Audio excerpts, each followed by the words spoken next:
9 police officers linked to some of the Marikana murders are expected in court today. The charges are not connected to the main incident in which 47 miners were killed. They relate rather to the deaths of 4 miners during the protests which continued for several days.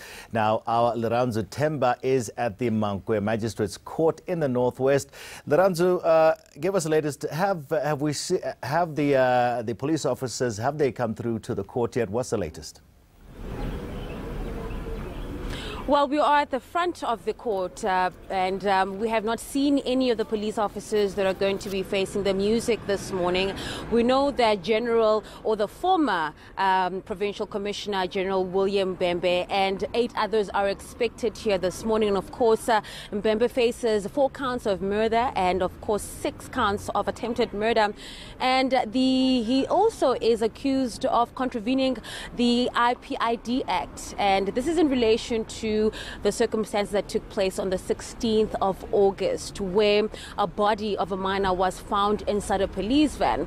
And according to the investigations by the independent police unit, they were able to ascertain that not only did Mbembe and 4 other officials lie to the commission about the circumstances that took place on that day, but they tried to conceal the truth. So they are also facing defeating the ends of justice.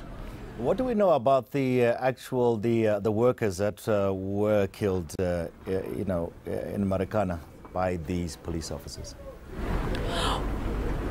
Sure. Well, the officers, the high-ranking officers that are going to be appearing today, they are not only just charged with the murders of about 5 people that were murdered on the 13th of August.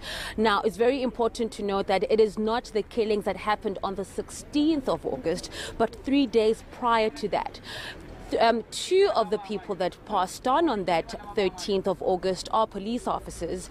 And as I've mentioned, Mbembe is facing 4 counts of murder alongside 4 other police officers who were obviously running the shots on that day. We know that Mbembe was, of course, the man who was in charge of the events leading to the Marikana massacre on the 16th, but he was also the man at the helm of the police and the days leading up to that massacre. So he is going to be facing the music with regards to that murder and those murders, and also with regards to the attempted murder of other miners. It's also very important and interesting to note that in the first court appearance that happened in Rustenburg, we did see families coming there in their numbers, listening to every single word that was said in court when they were granted bail.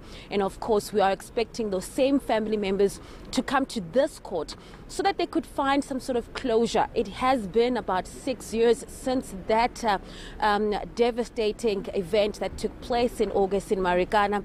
And of course, we know that nobody has been held accountable for the deaths of 44 people, and of course 36 of them being minors. So the families, I'm pretty sure, are still going to be making their way to this court, where they're going to be hearing about the fate of not only their loved ones, but also what will happen to those that are responsible or that are found to be responsible for the death of their loved ones. You're expecting the families to come through to the court, of course. What about public interest around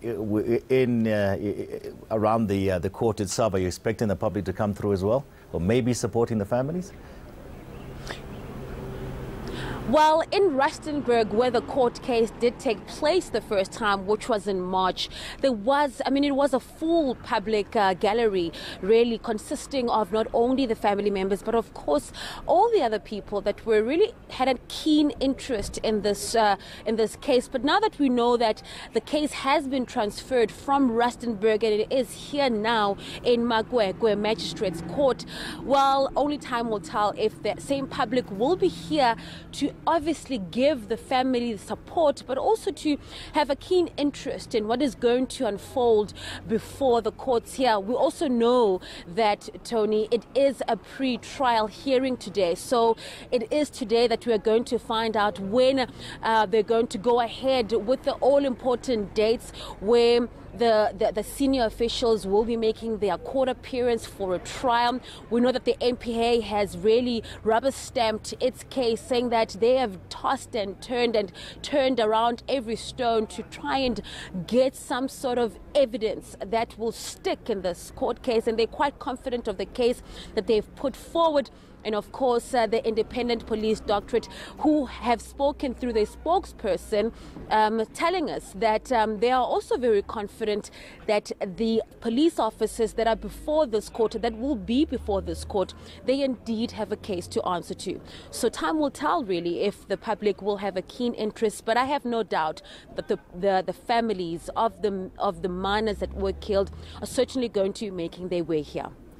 All right, thank you so much. That's ENC's Lirandzu Themba.